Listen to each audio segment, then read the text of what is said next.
7 ગુજરાતનો અવાજ। નમસ્કાર દર્શક મિત્રો, i7 ન્યૂઝ ગુજરાતીની સાથે હું છું આપની સાથે પાયલ બામભણિયા।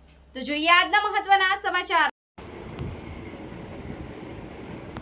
ગોવિંદગુરુ લીંબડી તાલુકાના કાળીમોડી ગ્રામ પંચાયતના સરપંચ શ્રી નીનામા રોહિતભાઈ પ્રતાપભાઈની સરપંચના હોદ્દા પરથી દૂર કરતો હુકમ જિલ્લા વિકાસ અધિકારી શ્રી દાહોદ દ્વારા કરવામાં આવ્યો।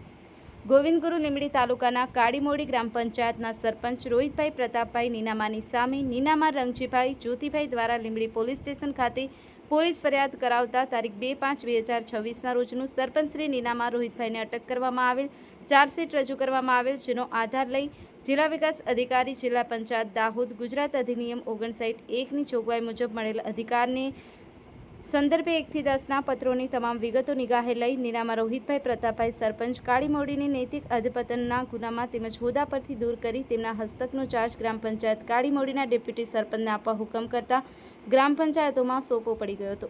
Bureau chief Kalubhai Damor, i7 news Gujarati, Dahod.